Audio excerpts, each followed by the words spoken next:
Everyone, good morning. আমি Krittika. Welcome back to my channel. এখন ঘড়িতে সময় সকাল 8:30। বোন আর জ্যোতিদা চলে যাওয়ার পরে আমরা কয়েকটা দিন কলকাতায় ছিলাম, যতদিন না রনর স্কুলে গ্রীষ্মের ছুটি পড়ছে। তারপরে বর্ধমান চলে গিয়েছিলাম, ওখানেই ছিলাম একটা সপ্তাহ। তারপরে দীপের অফিস থেকে মেল পাঠালো যে জুন মাসের 5 আর 6 তারিখ এমপ্লয়ির বাচ্চাদের নিয়ে একটা ক্যাম্পেন করা হবে।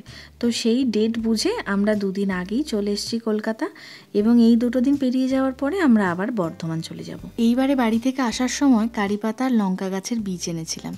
ডান দিকেরটায় লাগিয়েছি কারিপাতা গাছ, আর ওই সাদা টবটাতে লঙ্কার গাছ। লঙ্কার গাছগুলো বেরোতে প্রচুর দেরি হয় এবং বড় হতেও প্রচুর দেরি হয়। আর মানি প্ল্যান্টগুলো তো বাড়তেই থাকছে। কেটে কেটে এদিক ওদিক লাগাই বটে, কিন্তু সেই সব জায়গাও ভর্তি হয়ে গেছে। যে তুলসী গাছটা মরে গিয়েছিল, সেই জায়গায় আবার ছোট 2টো তুলসী গাছ বেরিয়েছে, সবুজ সবুজ কচি কচি পাতা। আজকে তো রণ ভীষণ এক্সাইটেড। একবার ডাকা মাত্রই তড়াক করে ঘুম থেকে উঠে পড়েছে, সঙ্গে সঙ্গে ফ্রেশ হয়ে নিল, গরম জল মধু যেটা খাওয়াই সেটা খেয়ে নিল। আবার আমাকে এসে বলছে যে তাড়াতাড়ি জল খাবার দাও, আমার খিদে পাচ্ছে, আমাকে তো আবার অফিস যেতে হবে। মানে ও তো এতদিন এটা জানতো যে যারা বড় হয়ে যায় তারাই অফিস যায়, আর যারা ছোট তাদেরকে স্কুল যেতে হয়। তো আজকে ও বড় হয়ে গেছে, বাবার সাথে অফিসে যাবে। সেই যে কি আনন্দ! অন্যান্য সাধারণ দিনগুলোতে ঘুম থেকে ওঠার জন্য ডাকাডাকি, ব্রাশ করার জন্য সাধাসাধি, তারপরে উষ্ণ গরম জল যেটা খায় সেটা খাওয়ার জন্য আবার বলতে হয় বারবার, তারপরে তো ব্রেকফাস্ট আছেই। আর আজকে পুরো উল্টো, দীপের জন্য ব্রেড অমলেট, আমার জন্য ব্রেড বাটার, আর রনর জন্য দুধ চকোস। আর রনকে ছোট্ট করে একটু টিফিনও দিয়ে দেবো, কারণ সেই একেবারে সন্ধেবেলায় ওরা আসবে। ওখানে অবশ্য খাবার দেবে বলেছে বটে, কিন্তু সেই খাবারটা তো কেমন হবে জানি না। তাতে যদি একটুও ঝাল রন পায় তাহলে আর খাবে না। সেই সারাদিন খালি পেটে থাকবে বা কেক বিস্কিট এটা ওটা খেতে থাকবে, যাতে পেট ভরে কোনো খাবার খেতে পারে। তাই ওর জন্য টিফিন বক্সে আমি একটা এগ রোল দিয়ে দিচ্ছি। সেটা যদি নাও খায়, মানে ওখানকার খাবারও যদি খায়, কোনো অসুবিধা নেই, বাড়ি এসে খেয়ে নেবে, অন্তত সঙ্গে একটা খাবার তো রইলো। গরম যে কোনো জিনিস এই ফয়েলে মুড়ে দিলে অনেকক্ষণ গরম থাকে। দীপের জন্য কোনো টিফিন দিলাম না, কারণ ওই ক্যান্টিনের ফিশ থালিটা খেতে ভীষণ পছন্দ করে, ও ওখানে ওটাই খেয়ে নেবে।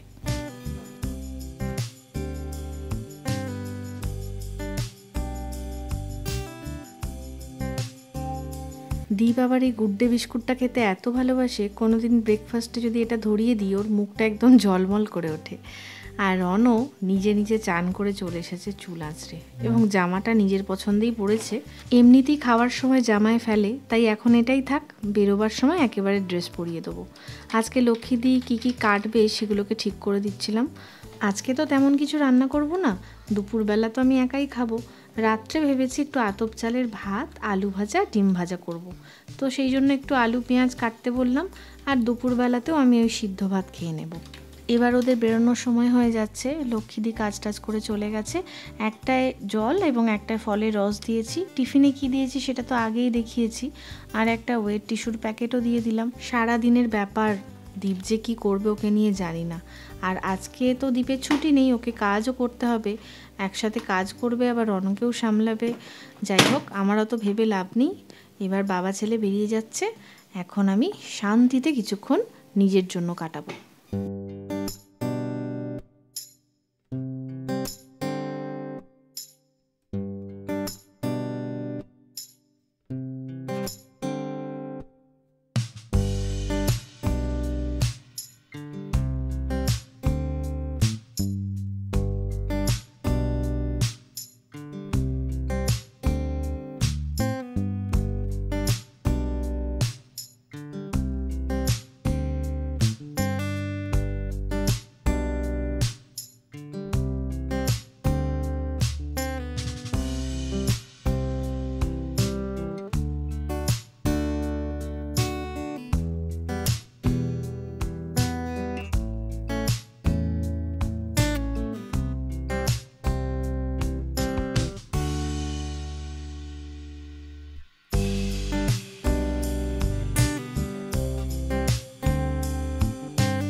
ওরা চলে যাওয়ার পর টুকটাক কয়েকটা কাজ সেরে স্নান করে আমি বসলাম একটু এডিট করতে। আমার ল্যাপটপে সব ভিডিওগুলো রাখি, কিন্তু এডিটটা আমি ফোনেই করি। তারপরে ভাবলাম যে সিদ্ধ ভাতই তো করবো, বেশি আগে থেকে তো করে রাখার প্রয়োজন নেই। মোটামুটি 12:30 একটা নাগাদ আমি রান্নাঘরে এলাম। এসে পেঁয়াজ, কুচিয়ে রাখা পেঁয়াজগুলো ফ্রিজে ঢুকিয়ে দিলাম, কারণ ওটা তো আবার রাত্রে লাগবে। আর এখন অল্প একটু বার করে রেখে দিলাম। আলুগুলো জল থেকে ছেঁকে তুলে নিলাম।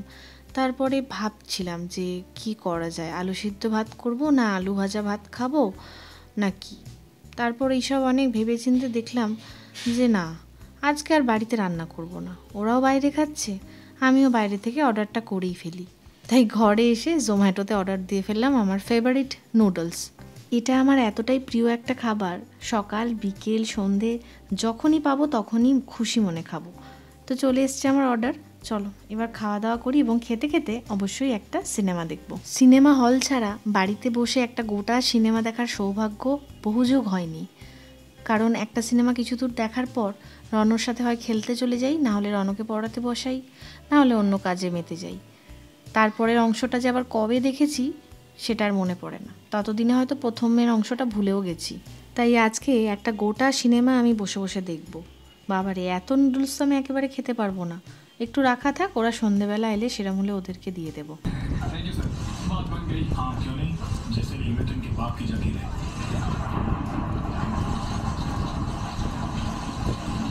এত সুন্দর একটা মালায়ালাম মুভি দেখলাম, হৃদয়ম।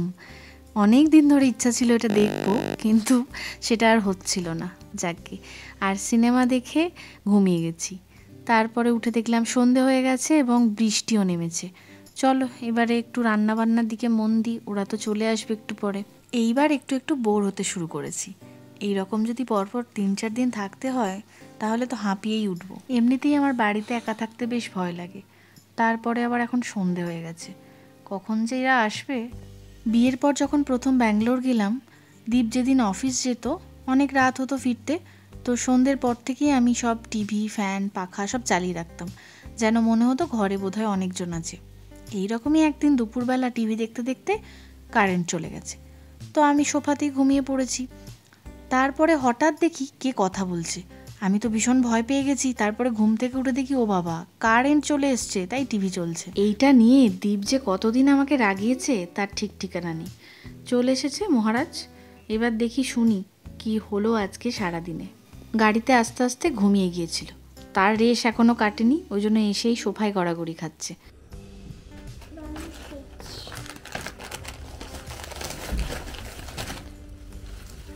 বাবা, ডোনাট পেয়েছো? এগুলো কি দিয়েছে অফিস থেকে?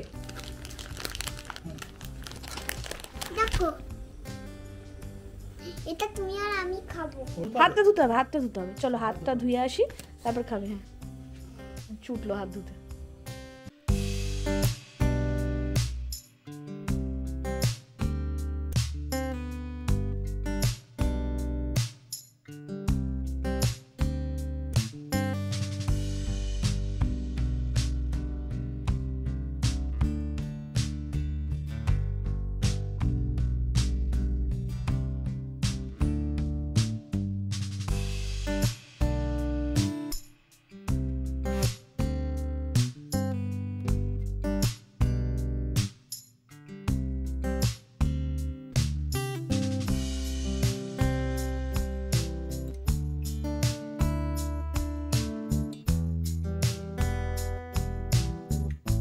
হলুদ দাও না।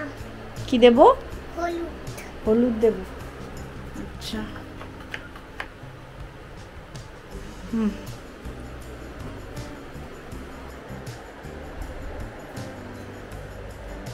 ও, এটা কি রান্না হচ্ছে? ও, নিচে ওটা গ্যাস। বাহ বাহ। আজকে সারাদিন তো মাকে পাইনি, ওই জন্য বাড়ি এসে গোটা দিনের অত্যাচারটা একেবারে পূরণ করে নিল। আলু ভাজা আমার আগেই হয়ে গেছে, এক পাশে ভাত চাপিয়ে দিয়েছিলাম, সেটাও প্রায় হয়ে এসছে। এবারে গরম গরম ডিম ভেজে তিনজনে একসাথে খেয়ে নেব। আজকে আবার খাওয়া দাওয়ার পরেই যে ঘুমিয়ে পড়বো সেটি হবে না, কারণ ওই যে সন্ধেবেলা ফেরার সময় গোটা গাড়িতেই রণ ঘুমিয়েছে, তার মানেই রাত্রে আজকে শুতেও বেশ ভোগাবে। অফিস যাওয়ার সময় আজকে নাকি দীপের গাড়ির চাকাটা একটু খারাপ হয়ে গিয়েছিল, তারপরে সেটাকে সারিয়ে যেতে যেতে বেশ দেরি হয়ে গেছিল। সেই গল্পটা আজকে রনর মুখে শুনে নেব।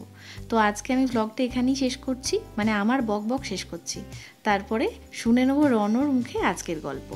আচ্ছা, গাড়িটা কি রাস্তায় গাড়িটা খারাপ হয়ে গেছিল? কি হয়েছিল? মেকানিক আসলো, দিয়ে ঠিক করলো, সামনের চাকাটা গেল। কি হয়েছিল? ধাম ধাম করে মারলো, ঠকাম ঠপাং। না, কি সমস্যাটা কি হয়েছিল? সমস্যাটা হচ্ছিল যে ইঞ্জিনটা তো যাচ্ছে। দিয়ে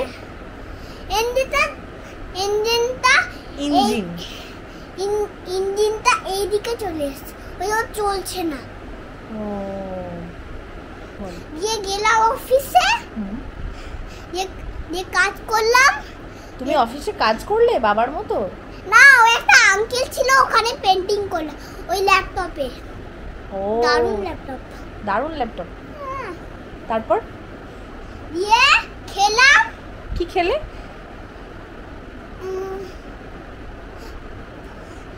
আমি ওই এগ রোলটা খেলাম, আর বাবা ওই অনেক ঝাল একটা চিকেন খেলো। আমিও খেলাম। ঝাল লাগলো না? না, আমি অনেকটা খেলাম, ঠিক আছে। দিয়ে শসা খেলে তারপর গাজর খেলাম, ব্যাস খাওয়া হয়ে গেল। ফেল দিয়ে কাজ করতে শুরু করে দিল। কে, বাবা? তুমি কি করছিলে তখন? আমি একটা আঙ্কেলের কাছে গেলাম, ডোনাট কিনে এলাম। ডোনাট কিনে আনলে? তুমি আঙ্কেলটাকে বললে কিনে দাও? হ্যাঁ, বললাম। এইসব করেছো? আচ্ছা, আর ওই যে দেখলাম প্যাকেটে কি কি সব দিয়েছে, ওটা কখন দিল? ওই যে বিস্কুট, চিপস, ওই যে ছিল যে, তখন খেতে গেলাম, তখন দিল। আচ্ছা, বিকেলবেলা খেলাম। বিকেলে খেলে? আচ্ছা। না, আমার খিদে পাচ্ছিল, অনেকটা খেতে পারলাম না, ওই জন্য আমি খেয়ে নিলাম। আচ্ছা, আর বিকাল হতে দেরি লাগে, ওই জন্য খেয়ে নিলাম। বিকাল হতে দেরি লাগে না? আর ওই যে বাবা বললো যে কি একটা মেশিন থেকে নাকি তোমার বিস্কুট বেরিয়েছে নাকি? ওই টাকা দিয়ে এরকম টিপছিল, দিয়ে এরকম বার করলাম, পেয়ে গেলে?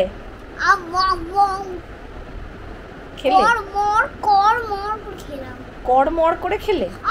আর কোনো বন্ধু হলো, মানে আর কেউ গেছিল তোমার মতো ছোট?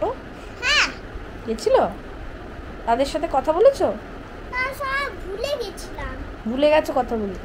আচ্ছা, ওই বাবা কি বললো যে ওই ফেস পেন্টিংটা নাকি তুমি করোনি, মুখের পেন্টিংটা? একজন মুখে পেন্টিং করছিল এরকম করে, নাকি তুমি করোনি? কেন? আমার অনেক দেরি লাগছে বলে আমি বললাম যে অনেক দেরি লাগলে তো রাতই হয়ে যাবে, আর কাজ করতে পারবে না, সেই জন্য তুমি আর করোনি। তাহলে তোমার কি ওভারঅল আজকে কেমন লেগেছে বলো? ভালো লেগেছে? অফিসটা ভালো। কালকে যাবে? আজকে তো ওই গাড়িটা খারাপ হয়ে গেল বলে একটু দেরি হয়ে গেল না? একটু পরে গেলাম। কালকে তাহলে একটু অনেকটা দেরি হয়ে গেলে অনেকটাই থাকতে উচিত, কিন্তু আসলে মজা হয় না।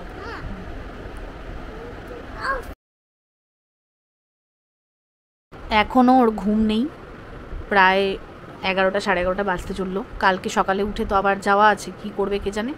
এখন কি করবে, ওই দেখো হেলমেট পরেছে, সানগ্লাস পরেছে, নিজে একটা অস্ত্র নিয়েছে, আবার আমাকে এটা দিয়েছে, এটা নিয়ে নাকি আমায় লড়াই করতে হবে। চাদরটা যে সরে গেছে, ওটা চাদরটা সরে গেছে, চাদরটা সরিয়ে দাও ভালো করে। উঠে করবো, কিন্তু তুমি আগে চাদরটা সরিয়ে দাও, ভালো করে পেতে দাও।